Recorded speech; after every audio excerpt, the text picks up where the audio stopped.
Hello， 大家好，欢迎回到小镇杰西卡这个频道。之前呢，我分享了The Row Margot 还有 The Row Diaz 这两个包包，没想到受到很多朋友的喜欢。那今天再接再厉，分享我的第三个 The Row， 就是这个 Agnes 哦。不夸张的说，这个包包呢是询问度最高的一只包包，每一次只要它出镜哦，都会有很多朋友留言问我哪里买哦，因为实在是太好看了，群众的眼睛是雪亮的。那确实啊，先出结论啊，自从我有了这个包包之后呢，这两个包包我就背的很少了，因为我太爱这个了。那今天这支影片呢，和之前一样，会包含整个购买过程、包包的款式细节展示、上身搭配以及优缺点总结，希望大家喜欢。记得点赞订阅，同时加入我的 Facebook 和 WeChat 的私密购物群，在群里面呢，我会第一时间分享我的同款以及相关更多更好的折扣等你来玩。那我们就开始了。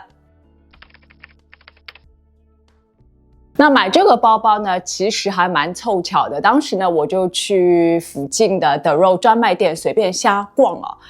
一眼呢就看上了店里面陈列的这只包包。当时呢是只有棕色款，哇！我一看到就觉得哇，怎么这么的好看啊？因为我觉得这个包好特别啊，大家看这个形状就知道了。就放在那里，再配合那种暗搓搓的灯光啊，就很像一个艺术品，嗲得不得了。所以我当时呢就试了一下，就很喜欢。但是我当时呢冷静了下，没有冲动买哦。最主要呢是因为我刚刚买了这个 The Row 的 Diaz 啊，又买个 The Row 啊，而且这个包好贵啊，这么小小一个，含上税要5000块，比我这个 Diaz 还要贵。那最主要是因为颜色啦，我在店里面试的是棕色嘛，但其实我自己呢有几个蛮喜欢的，也是中等大小大地色系的包包，我感觉是不是颜色会太重复了呢？所以几个原因叠加，我当时就没有买。我就问店员有没有黑色可以让我试试啊？店员看了一下说，网上所有的这款包包都已经告罄了，只有在 Hamptons 店里面呢还有一个黑色，我可以帮你调货。我说行吧，所以我就留了电话号码就走了。回家之后呢，其实我还做了一些 research， 觉得这个包确实蛮好看，但我觉得可能也不一定买得到吧，算了就不想了。结果没想到过了1个星期哦，突然那个小姐姐就跟我发短信了，说黑色来了，你要不要到店里面试一下？哎呀，我当时可纠结了，我想啊，又到店里面去送钱了吗？好像有点夸张啊，要不要去啊？我就纠结了24小时，后来我想，哎呀，去试试也不代表会买，买了也是可以退的，对吧？不要给自己那么大心理压力，所以我也没控制住自己的双腿啊，那天就去了。到了店里面呢，一试我就蛮喜欢的。不过呢，像我这种有选择性障碍的人就跟小姐姐说，能不能把之前那个棕色我再拿出来比对一下？小姐姐跟我讲，那个棕色那天你来了之后，没几个小时就被人家买掉了。我天哪，真的，他们家的包全部都要靠抢的好吗？行吧，那就缘分到此了，那就说明黑色应该是归属我的，所以我就一咬牙一跺脚刷卡买了这只包包。那回家之后呢，确实也是越看越喜欢，越用越喜欢哦。那真的不夸张的说，是我买过的这3个 The Row 包包里面最喜欢的一个了。如果只能买一个，我就应该买这个，前2个都不要买了，但是已经 too late 了，对不对？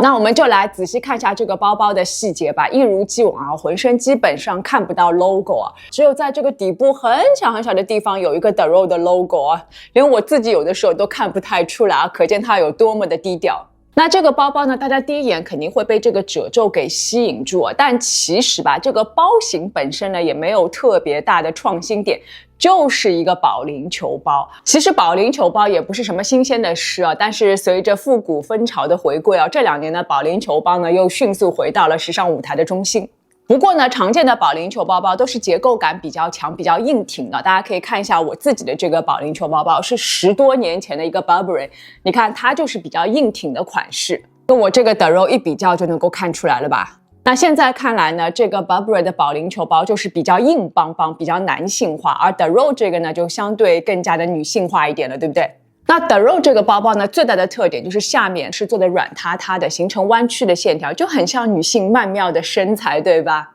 而保龄球包包呢，本身自带结构感和中性风格，两者结合起来就有那种刚中带柔的美感，雌雄同体，非常的耐看。而且呢，这样曲线的加入呢，也让这个保龄球包包看上去就没有那么的硬挺。自然的凹陷呢，就自带松弛感，那也是现在最流行的一种风格，就有一种漫不经心、不太刻意的美。而且它的皮质啊，真是特别特别的优秀哦，否则你是做不出这种既有结构感，同时呢又有一些软塌这种造型来的。它呢是抛光的马鞍皮，这种皮革质地呢触感非常的细腻，既柔软又稳重，能做出结构，也能够做出那种 slouchy 的感觉。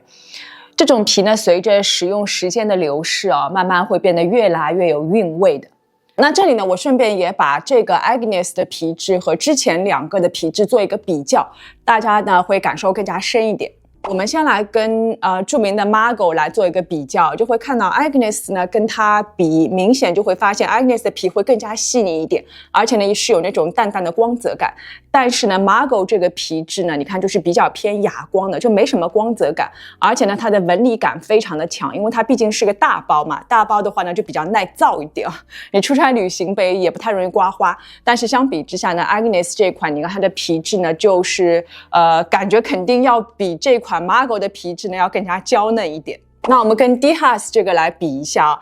你看这2个包包也很神奇啊。虽然说 DHAS 这个是深棕色， Agnes 这个是黑色，但其实在镜头前你会发现这2个颜色没有差这么多。这就是我一直说，其实呢很多The Row 的黑色包包它就带着那么一点点很淡很淡的棕色调，就是这个原因，它不会死黑啊。那我们再来看皮质会发现这2个皮质呢相对会比较相似一点点，区别呢就可能是 Agnes 这个它的光泽感就会更强一点，但是呢 DHAS 这一个你看它的光泽度就没有这么的强，但2者还是挺像的。而且呢 DHAS 这个还是有一点点纹理感，但是呢 Agnes 这个纹理感就会更加少一点，更加细腻一点。而且正因为这个包包皮质很好，你看我哪怕里面什么东西都没有装，我给大家看你看什么东西都没有装的，我就这样手拿着或者是放着，也能够保持它本身的形状，这一点非常的不容易。因为很多这种软塌的包你一旦这样放着，它的形状就会变得乱七八糟，但这个包包它不会。包包的表层呢经过精细的加工，你看这个光泽感真的太迷人了，就是很温润，但是呢又不会太过的亮眼。大家拿我这个 Burberry 跟它比较一下就知道了。你看 Burberry 这个呢就是属于比较亮的那种牛皮的感觉，但是 The Row 这个就是属于比较低调的那种光泽感，两者一比较就会明显感到这个光泽感会看上去更加的高级，对不对？所以放在那里，这个包包在视觉上就有那种低调的奢华的感觉，也很符合 The Row 的定位。那包包最难的呢，其实就是比例包括长宽高还有手柄大家不要小看这一些差1毫米就会差很多。而这个包包在我眼里呢，这个比例是堪称完美的，尤其是它的侧面其实它是有一定的厚度的，这样可以保证这个包包的容量是足够的，可以放很多东西但是呢，视觉上看上去依然很纤细所以呢，就让这个包包的风格呢，就是比较优雅贵气，就是这个道理。整体呢就是一个中号大小左右的包包，拿在手上呢既不会觉得过分的正式，也不会过分的随意，给人一种恰如其分的优雅感觉。另外这个包包呢还有一个很大的优点，就是它很轻很轻虽然我现在一时半刻找不到官网上的具体的数字但是我拎在手上就是感觉非常的轻我查了一下，据说呢也就1斤超过一点我自己觉得这个重量是挺难得的。那这款包包呢和 The Row 的其他包包都是一样的，也都是意大利制作的。不得不感慨它的做工特别好。那我举个不恰当的例子吧，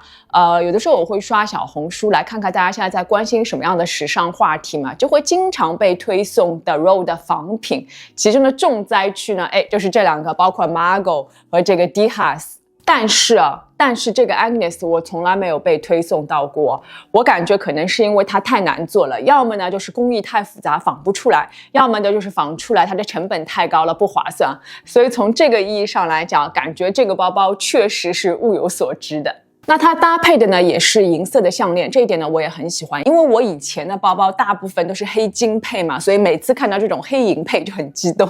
另外它的这个拉链呢大小也是正好的，不会过于的醒目或者夸张，就这么一点点足以点亮整个黑包。它的手柄呢也值得夸奖一下，是圆柱形的，哇，摸起来手感特别的好，上面的缝线呢全部都是手工缝制的，针脚也很细腻，一看就是奢侈品大牌的功力整个拎起来呢，感觉就会很舒服，完全不会硌手。总之吧，这个包包各方面的细节哦，我是非常的满意。我们再来看一下内里哦，内里呢也都是全真皮的。再说一遍，你看里外都是真皮，这个包包也就是1斤多一点，我觉得也是蛮难得的。里面前后呢是有2个暗袋可以放东西。那这个包包呢看上去不大，其实呢日常装所有需要的东西绝对是够了，除了电脑不能装。你看我里面装了多少东西啊？一个这么大的化妆包，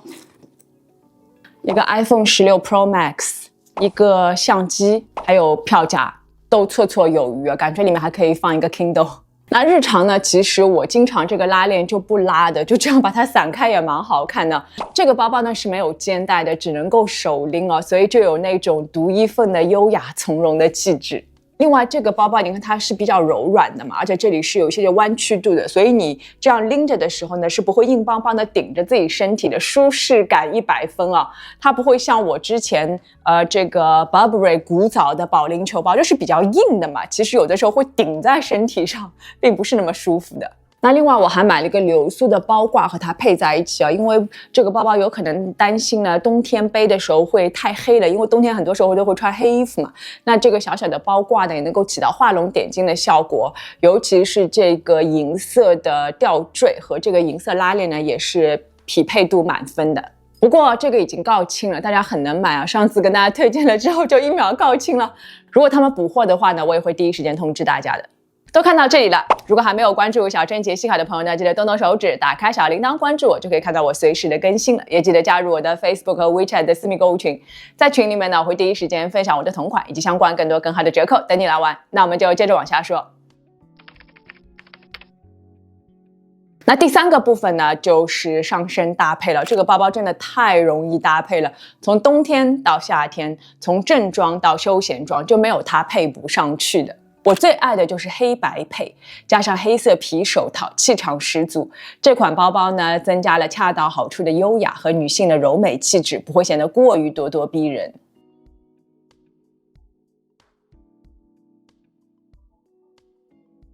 冬天的时候呢，还可以搭配毛毛外套和冷帽。包包底部弯曲的线条给厚重的冬装增加了几分轻盈感，而且呢大小正好，不会像有的小包配上厚外套的时候有一种不怎么协调的感觉。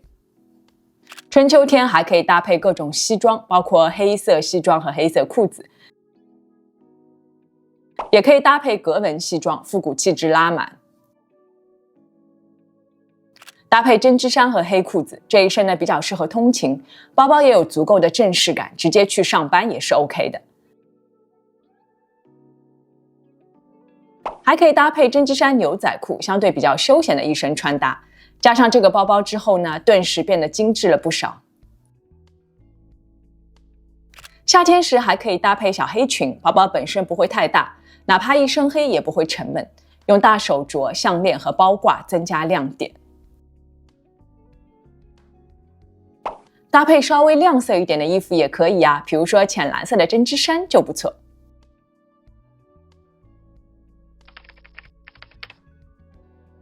那最后一个部分呢，我们就来总结一下这个包包的优缺点啊。看到这里啊，我知道有些朋友就要替我总结了。第一呢，这个包包肯定不实用啊，因为它只能手拎，没有长肩带，没办法肩背啊，不方便。第二呢，还有一个缺点就是它是没有脚钉的，就是直接是一整块皮，这样放在地上呢，确实是比较容易刮花的。第三呢，就这个包包真的非常的贵啊，4570美金，加上税要超过5000美金，这么小一个包，真的是很贵。但是我觉得都不是问题，千金难买，我喜欢啊，我是真的很爱这个包。毕竟吧，哪有什么包是十全十美的呢？反正至今我是没见过。这个包是属于综合评分到现在为止非常高的一个，也是我包柜里面目前来说，哇，可以排名第1的一个包包了。在我眼里，它完美。结束。好了，一口气分享了这么多，希望大家喜欢。如果你也想买这一款的 Rode Agnes 呢，希望这支影片对你有一些小小的参考价值。暂时呢，这款包包应该是全网断货了，我不知道它会不会再生产哦。如果有的话呢，我也会第一时间在群里面和小伙伴们分享的。如果喜欢这支影片的话，记得给我点一个赞吧。如果还没有关注小镇杰西卡的朋友呢，记得动动手指，打开小铃铛关注我，就可以看到我随时的更新了。也记得加入我的 Facebook 和 WeChat 的私密购物群，在群里面呢会第一时间分享我的同款以及相关更多更好的折扣，等你来玩。那我们就下次见喽，拜拜。